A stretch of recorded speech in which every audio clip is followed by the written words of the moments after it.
Thank you very much.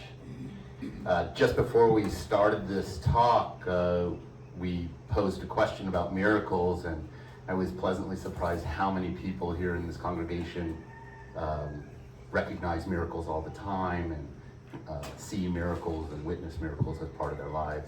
And that's basically what I wanted to share with you today.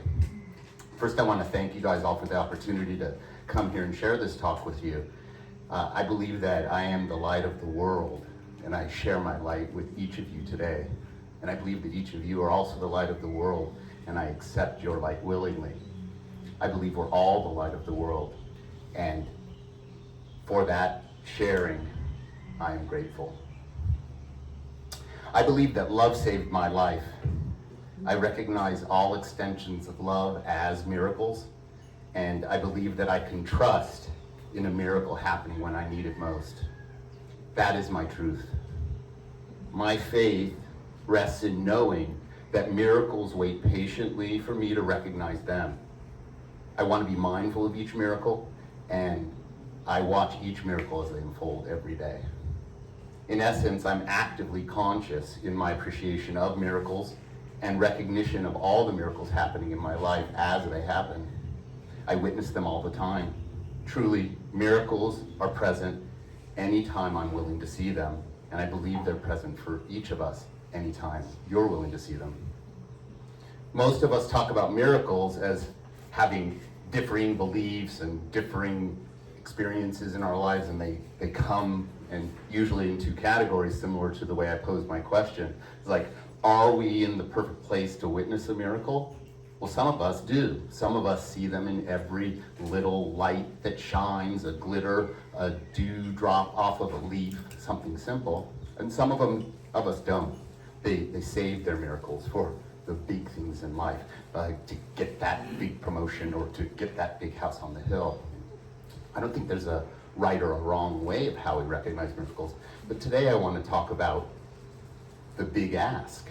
You know, how each of us ask for miracles in our own life, because I believe that we have to be mindful first. We have to understand that the miracles are available, and like this nice lady said, I believe every time I'm able to change my perspective from a fear thought, attack, judgment, worry, to a happier thought of love, kindness, extensions of love, hugs, recognizing that little dewdrop falling off of the leaf, and it just falls perfectly, right at the right time, and maybe a rainbow comes when the sunlight hits it just right. Miracles happen every day. If you change your perception of what a miracle is, you'll see them all around you. Now, people have quoted Jerry Garcia this morning. That was actually John Bon Jovi.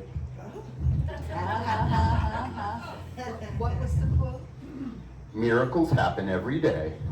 If you change your perception of what a miracle is, you'll see them all around you. See, I believe a miracle happens each time I witness a change in my own perception. A current event or circumstance, something happening in my life right now. I think that sort of like our ego mind looks for challenges, looks for problems, and it talks loud. It's the loudest thing that speaks to us. And the Course in Miracles talks about separating thoughts into two broad categories, which covers everything, which is either we're in a fear thought, like I was mentioning before, judgment, attack, worry. And those thoughts, the Course says, are not in alignment with God. And God is a universal spirit. I'm a non-denominational hippie. I mean, that's basically, I grew up in Hollywood, I ended up in Pune, so hello, here I am. So I had a speech all planned, a talk all planned, and this miracle that I was gonna tell you is like such a big miracle in my life. But on the way here, we were driving over the Saddle. I live on the Pune side. And I realized that I just witnessed a miracle this morning, and that is Hawaii. And Hawaii is a miracle that I'm going to talk about right now, and I'll come full back to it. So I met my wife when I was in 6th grade. And we were high school sweethearts. We basically stayed together 10th, 11th, and 12th grade. Then we broke up, went our separate ways. I moved to New York, wanted to be an actor, ended up selling toilets. During the time I was studying acting in New York, we had a long distance relationship and we broke up miserably. I got married to someone else and she got married to someone else. 3 years later, what is now my mother-in-law got a job working next to my sister. And because my sister was best friends with my wife in high school, they knew each other and they're like, oh, Michael just moved back to California. Oh, Cheryl just got a divorce. So at that time, we were both like, nope, been there, done that, not gonna do it. And we started talking to each other on the phone. And she had a boyfriend, I was actually living with a girl. And then we broke up and we talked on the phone more, and then we talked on the phone more. Well, that was 1992. We decided to go out on a date, and we ended up staying together for the next 30-something years. Well, this is the hard part of the miracle. 1 year, 2 months ago, and I've never talked this in public before, so excuse me. My wife was diagnosed with pancreatic cancer. Sorry, I didn't want to do that. So, in 62 days from that diagnosis, she passed away. Holy crap, that's fast. Yeah, and so part of the miracle is, during her illness, people were asking, how is she, how is she, how is she? We moved our whole family to California for the period of time. My daughter lives in San Diego, my son from New York, and their partners came, and for 78 days we were together from diagnosis to her death, and then a little bit beyond. Well, I just lost my train of thought for a second, but I'll get back to you. So, the 62-day journey was updates. I wrote to people and they'd say, how Cheryl. Instead of writing 10 texts, I started to write 1 text. And that book over there is each of those texts without edit. And I was presented after my wife passed away from one of our family members and said, you know, this would make a really sweet book. And so I was always like a frustrated actor, writer. You know, I have all these manuscripts that I never finished and never did anything. And I took that as a sign, like, maybe there is a miracle in the loss of my wife. So she used to say this thing, put a dot at the end of the sentence, done. So I did that. That book was my first thing I ever published. And it's a miracle. That book is a miracle. I haven't read it since I published it. Feel free to, if you want one of those books, whatever, I think they sell for Amazon, $10, you can give the money to the church and you can have one. So, here's the miracle, or more the miracle. About 2 weeks or 3 weeks after that presentation, where they gave me all the printed copies of all these texts, and I decided to write the book, people were writing me saying, I really miss writing from you every day, or every other day, whatever. So I came up with a thing called Today's Thought. And now it's been about 345 days in a row, I come up with a thought. It's a thought about miracles. It's a thought, positive, hopefully. Some of them may not be, some of them may be weird. I don't know, because I don't really edit them or read them. I just send them. And now we send them me. When I ever say we, because I was married so long, it means me, myself, and I now. But I send them every morning to about 275 people. Now, get them every day, so it's just a blessing. And I'm blessed twice, because I send a text individually to each of those people, not a group text. So every morning, even if I haven't met the person, I can imagine what their face looks like. But if I have met the person, I say, good morning, Mateo. Good morning, Steve, John, whoever. It's a blessing. So, how do I circle this back to Hawaii? My wife and I bought our house on the other side of the hill as a retirement home. We're going to move here 15 years, which would be about 10 years from now. And COVID happened, and we were on island, and my son was in New York, I said, he was on island, and my daughter was from San Diego. We were all on island, March 20th, 2020. We barely got our kids off island to go, and I'm a practicing lawyer, so the court's completely closed. So I thought, I'll stay here.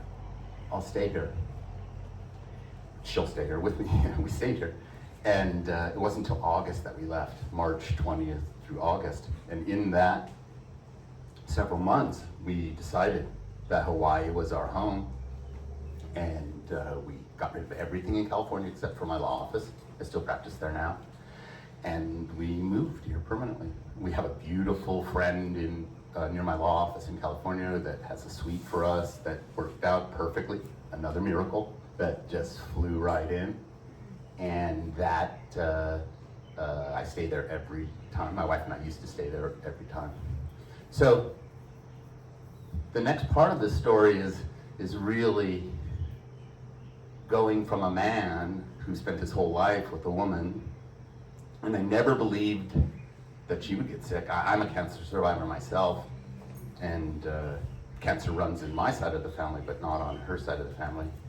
And the miracle was that I have a family here in Hawaii that is truly what we call Ohana. They have helped me heal through the last 15 months. They have been there for me, and in many contexts I've been there for them, because 2023 was a very death-filled year for my Hawaii Ohana, and I really miss all those people that died in 2023. Well, during COVID, this very nice neighbor of ours lived across the street, and her boyfriend came to our house every Saturday night. We had a COVID group, about 8-10 people, and we all helped each other, shared each other, went shopping for each other, did all kinds of things to help. And it turns out that after my wife died, her and her boyfriend also broke up, and they were together many, many years. And we became friends. And Hawaii's a miracle. She literally has a house right across the street from me. Well, she doesn't live here, she lives in California. But I consider that a miracle because I never believed that there was a possibility that I could love anybody else besides my wife. I still believe that every bit of love that my wife shared with me for all of my life was a miracle. And all of that gathered love is my miracle that I can share with everybody I meet. And I do that. I do that through my poetry, and I also do it through a commitment to engage with everybody as a perfect person exactly as they are when I meet them. And I use that in my practice, which is hard because people are very emotional during a divorce. But I use it in my friendships and in my engagements with someone at the Starbucks counter. I believe each one of those engagements is a miracle, and I have the opportunity to do it. So that's my Hawaiian miracle. So I want to just talk just a little bit about what my process is, because that's probably what more you wanted to hear rather than the story, is that when my joy is disturbed, even in the slightest, a mentor of mine told me that many years ago, it means my thoughts are not thinking in alignment. It means my ego is talking first. It means I'm being guided to something I don't want. Why? I'm disturbed. I wouldn't be if I wasn't disturbed, right? I wouldn't be seeking answers to my disturbance if I wasn't disturbed. My wife died, right? That is a humongous thing to be disturbed about. But I recognize that gathered love is something that I got to be blessed by for all those years of my life. She's in every memory that I have from the past 45 years. So when my joy is disturbed, I ask myself, am I in the perfect place right now to witness a miracle? Because I know I need to, because my joy is disturbed, and I'm sitting there going, wait, I'm either crying out for love or accepting love, right? Those are the reasons why we communicate with each other. To cry out for love, please, I need help, I want something, or here's an extension. So I ask myself, am I in the perfect place to see a miracle?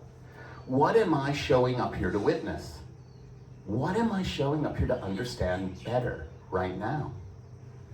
Am I extending love in this moment, or am I crying out for love? I wait, and I sit mindful in my disturbance, because we are hippies. We're not miracle workers, right? We're hippies, so we say to ourselves, wait, I'm disturbed, I want to fix this. We're not like going, oh, everything's perfect and joy and happiness and love. We're willing to say, hey, I'm disturbed. I don't want to be disturbed for a long time. Where can I get the love back? How can I find the love in that moment? Voltaire says, all is a miracle. The stupendous order of nature, the revolution of 100 million words around 1 million suns, the activity of all light, the life of all animals, all of these are grand and perpetual miracles. Am I extending love, or am I crying out for love? Both of them are acceptable. That's what we do all the time. We're crying out for love, or we're extending love.